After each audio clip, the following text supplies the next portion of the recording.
जय श्री राधा कृष्ण श्रोताओं। ये मे मतमिदं नित्य मनुतिष्ठन्ति मानवाः श्रद्धावन्तो न सूयन्तो मुच्यन्तेति कर्मभिः। जो मनुष्य मेरे इन आदेशों का ईर्ष्या रहित होकर श्रद्धापूर्वक अपना कर्तव्य समझकर नियमित रूप से पालन करते हैं, वे सभी कर्म फलों के बंधन से मुक्त हो जाते हैं। ये ते त्वदभ्यसूयन्तो नानुतिष्ठन्ति मे मतम् सर्वज्ञान विमूढ़ास्तान् विद्धि नष्टान चेतसः। परंतु जो मनुष्य ईर्ष्यावश इन आदेशों का नियमित रूप से पालन नहीं करते हैं, उन्हें सभी प्रकार के ज्ञान में पूर्ण रूप से भ्रमित और सब ओर से नष्ट भ्रष्ट हुआ ही समझना चाहिए। सदृशं चेष्टते स्वस्याः प्रकृते ज्ञानवानपि प्रकृतिं यान्ति भूतान्ति निग्रह किं करिष्यति। सभी मनुष्य प्रकृति के गुणों के अधीन होकर ही कार्य करते हैं। यद्यपि तत्वदर्शी ज्ञानी भी प्रकृति के गुणों के अनुसार ही कार्य करता सिद्ध दिखाई देता है, तो फिर इसमें कोई किसी का निराकरण क्या कर सकता है। इंद्रियस्येन्द्रियस्यार्थे रोगद्वेषो व्यवस्थितो तयोर्न वशमागच्छेतो यस्य परिपंथिनो।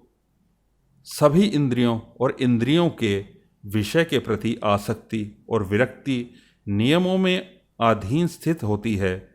मनुष्य को इनके अधीन नहीं होना चाहिए, क्योंकि दोनों ही आत्म साक्षात्कार के पथ में अवरोध उत्पन्न करने वाले हैं। श्रेयान् स्वधर्मो विगुणः परधर्मा स्वनुष्ठिताम् स्वधर्म निधनम श्रेयः परधर्मो भयावह।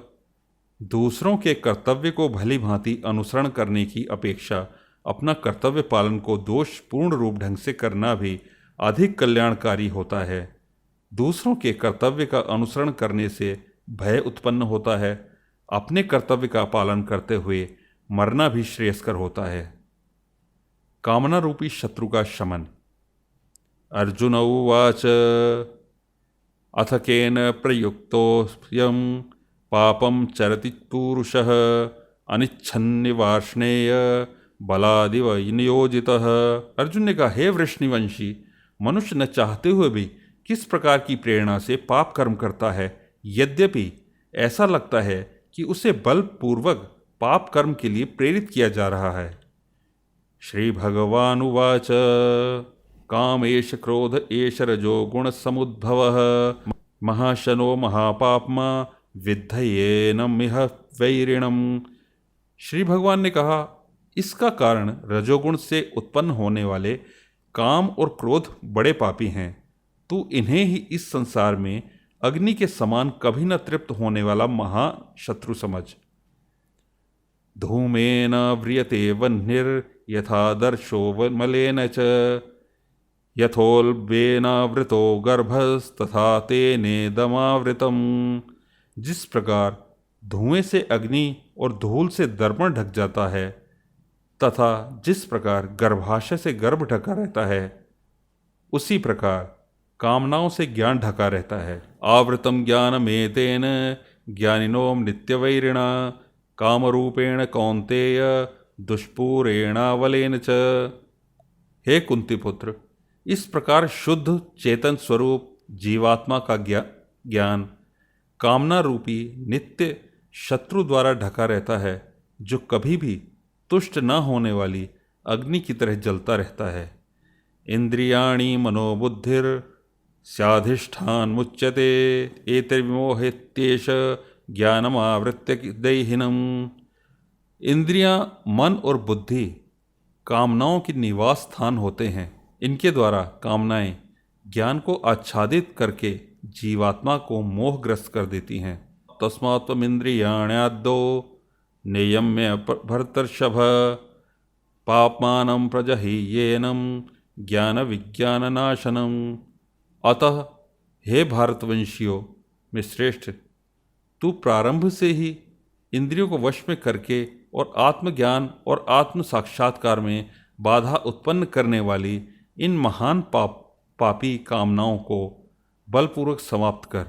इंद्रियाणि पराण्याहुरिन्द्रियेभ्यः परं मनः, मनसस्तु परा बुद्धिर्यो बुद्धे परस्तस्तु वसः।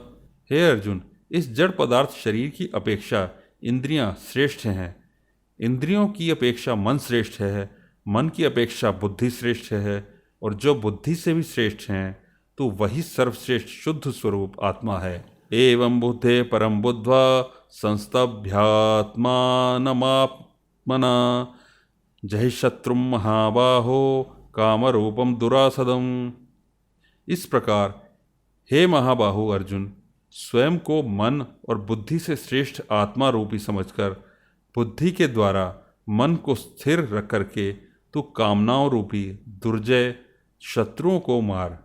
ओम तत्सदिति श्रीमद्भगवद्गीता सूपनिषत्सु ब्रह्म विद्यायां योगशास्त्रे श्रीकृष्णार्जुन संवादे कर्मयोगो नाम तृतीयोऽध्यायः। इस प्रकार उपनिषद, ब्रह्म विद्या तथा योग शास्त्र रूप श्रीमद्भागवत गीता के श्री कृष्ण अर्जुन संवाद में कर्मयोग नाम का तीसरा अध्याय संपूर्ण हुआ। हरि ओम तत्सत।